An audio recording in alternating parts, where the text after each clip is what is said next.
Hola chicos, bienvenidos a Confín Educativo.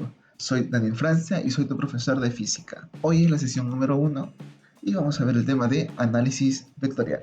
Para iniciar con el tema análisis vectorial tenemos que saber qué es una magnitud. Y una magnitud es todo lo que se pueda medir, es decir, todo lo que sea cuantificado. Cosas que se puedan medir como el tiempo, la longitud, la velocidad o la temperatura. Ahora, las magnitudes se pueden dividir en dos: magnitudes escalares, que son aquellas que no poseen una dirección, como la longitud o la temperatura, y magnitudes vectoriales, tales como la velocidad o la fuerza. Y ahora sí, definamos un vector. Un vector es un objeto matemático que representa una magnitud vectorial, y este objeto se representa de la siguiente manera. Ahora, para poder describir de mejor manera este vector es necesario insertar la matemática. Y para insertar matemática vamos a colocar un pequeño plano de coordenadas. Observa lo siguiente. Este vector tiene una longitud. Esa longitud se llama módulo. Ahora, este vector también tiene, si nos damos cuenta, una flechita que indica hacia dónde va a ir. Esa flechita se llama sentido. Además, forma un ángulo con el eje X que nos indica la dirección. La trayectoria que tendrá este vector se llama línea de acción. La representación matemática. Un vector, matemáticamente hablando, se puede representar de la siguiente manera: A con una flechita arriba o A con una rayita arriba. Esas son sus representaciones matemáticas. El módulo, ¿cuánto mide este vector?, se puede representar de la siguiente manera: el vector con dos palitos a los lados, o simplemente poniendo el vector sin la flechita arriba o la rayita. Luego, tipos de vectores. Vectores colineales son aquellos que están en una misma línea de acción. Vectores concurrentes son aquellos cuyas líneas de acción se van a intersectar en un punto. Vectores paralelos son aquellos que, son paralelos. Vectores opuestos son aquellos que tienen sentidos contrarios. Ahora, nota algo muy interesante. Si este es el vector A, su opuesto sería el vector menos A. Observa que el vector opuesto está multiplicado por menos, y el multiplicar por menos es cambiar el sentido del vector. Esto nos va a ser útil más adelante, así que tenlo presente. Y finalmente, los vectores que son iguales. Para que dos vectores sean iguales, es necesario que sus módulos sean iguales y que tengan la misma dirección. Ojo, son dos condiciones. Para que dos vectores sean iguales, mismo módulo, misma dirección. No te olvides. ¿Qué pasa si multiplicamos un vector por un escalar? Ahí tenemos un vector A. ¿Y qué sucede si lo multiplico por 2? Lo que sucede es que va a crecer, pero no va a crecer en cualquier proporción, sino que va a crecer su módulo en el doble. Ahora este vector será el doble del anterior. Luego, ¿qué pasaría si lo multiplico por un medio? El vector se va a achicar, se va a hacer la mitad de lo que era. El módulo se va a hacer más chiquito y el vector sería la mitad del anterior. Ten en cuenta que el sentido no ha cambiado ni la dirección, solo el tamaño del vector. ¿Qué pasaría si yo multiplico mi vector por un número negativo? Recuerda lo que había mencionado: si multiplico por menos, el sentido del vector cambia, y ahora, como está por 2, aumenta. Ten en cuenta esto. El sentido del vector ha cambiado y su módulo se ha agrandado en proporción a lo que nos indica el producto. Vamos a ver la suma de vectores o el vector resultante. ¿Y qué es esto? Consiste en reemplazar un conjunto de vectores por un único vector llamado vector resultante. Reemplazar a un conjunto de vectores por un único vector.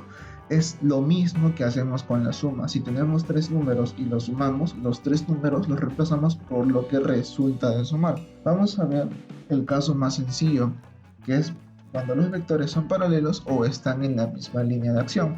Tenemos dos vectores que son paralelos y que tienen evidentemente el mismo sentido y la misma dirección. Ahora, al sumarlos, al querer obtener el vector resultante, lo que pasa es que los vectores se juntan y el módulo se agranda y mantiene el mismo sentido. Sin embargo, el módulo ha cambiado. y el módulo que tendrá el vector resultante cuando los vectores sean paralelos o estén en la misma línea de acción será la suma de los módulos. El módulo ahora es la suma de los módulos chiquitos que teníamos anteriormente. Ahora, ¿qué pasaría si los vectores siguen siendo paralelos o están en la misma línea de acción, pero no tienen el mismo sentido, sino que tienen sentidos contrarios? Sucede básicamente lo mismo. Al intentar sumarlos, los vectores se juntan y resulta uno más chiquito. Ahora, de nuevo. Observa nuevamente. Los vectores inicialmente están mirando en sentidos opuestos. Sin embargo, el vector más grande, que es B, va a ser el que se va a comer, entre comillas, al vector más chiquito.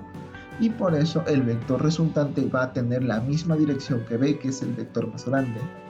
Cuando los vectores, repito, cuando los vectores tengan sentidos opuestos, al operarlos, el sentido que va a mantener va a ser el del vector más grande. Entonces, por eso, cuando los operamos y se juntan, el vector que resulta es más chiquito, pero tiene el sentido del vector mayor.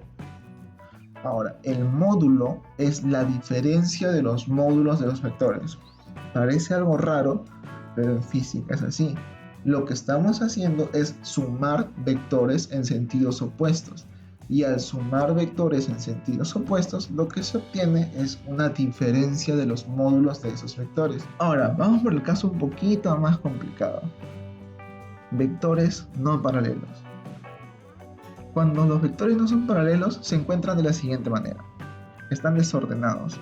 Para yo poder obtener el vector resultante de este conjunto de vectores, lo que haré será ordenarlos, pero no ordenarlos de cualquier manera, sino que vamos a tratar de formar un polígono. Es más, esta forma de obtener el vector resultante de vectores no paralelos se conoce como el método del polígono. ¿Y en qué consiste? Vamos a juntar los vectores de la siguiente manera: cabecita con colita, hasta formar figura geométrica. Ubicamos el primer vector, lo movemos hasta que toque la cabecita del otro. Luego lo mismo con el siguiente vector y lo mismo con el siguiente vector. Si te das cuenta, he formado cabecita con colita, cabecita con colita, cabecita con colita. Algo así como formar un caminito. Ahora, esto se forma sin perder el sentido ni la dirección del vector. Si te das cuenta, solo lo he trasladado, no lo he girado, no lo he rotado, no he hecho nada más. Solo lo he trasladado. He mantenido la misma dirección y el mismo sentido del vector.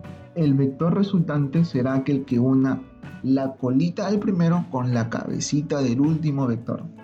De la siguiente manera. Ese es el vector resultante, que por el momento lo llamaremos R. Pero ese vector es igual a la suma de todos los vectores. Entiende lo siguiente: el vector de color amarillo va a reemplazar a todos los vectores de color verde, ya que es el vector resultante. Y recuerda que el vector resultante es aquel vector que reemplaza a un conjunto de vectores. Muchas gracias, esto es todo por hoy y nos vemos en la siguiente clase.